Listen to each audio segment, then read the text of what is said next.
ഇപ്പോൾ ഏതാണ്ട് 5000-ലേറെ നക്ഷത്രങ്ങളെ ചുറ്റും ഗ്രഹങ്ങളെ കണ്ടെത്തി കഴിഞ്ഞിട്ടുണ്ട് മനുഷ്യൻ.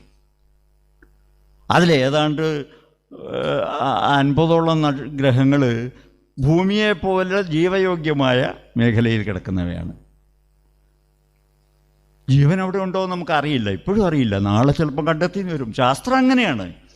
ഇന്ന് നമുക്കറിയില്ല. ഇന്നലെ വരെ നമ്മളിങ്ങനെ പലപ്പോഴും ഊഹിക്കാൻ മാത്രമേ കഴിഞ്ഞിരുന്നുള്ളൂ. ഇന്നതല്ല. ഇന്ന് ഗ്രഹമുണ്ട് എന്നുള്ളതിൻ്റെ തെളിവുണ്ട്. ആ ഗ്രഹങ്ങളിൽ പലതും ജീവയോഗ്യ മേഖലയിലാണുള്ളത് എന്ന് ഉള്ളതിന് തെളിവുണ്ട്. പക്ഷെ അവിടെ ജീവനുണ്ടോ എന്നുള്ളതിന് തെളിവൊന്നുമില്ല. നാളെ ചിലപ്പോൾ അതിന് തെളിവ് വരും. ഉണ്ടോ ഇല്ലയോ എന്ന്. ചിലപ്പോൾ ഇല്ലയെന്നായിരിക്കും, ചിലപ്പോൾ ഉണ്ട് എന്നായിരിക്കും. അപ്പം ആ ജീവ ഉണ്ടെങ്കിൽ അത് ഭൂമിയിലെ മനുഷ്യനെ പോലെ ഒന്നും ആയിരിക്കണമെന്നില്ല, ഭൂമിയിലുള്ള ജീവജാലങ്ങളെ പോലെ ആയിരിക്കണമെന്നില്ല. വളരെ വ്യത്യസ്തമായ ജീവസാധ്യതകളുണ്ട്.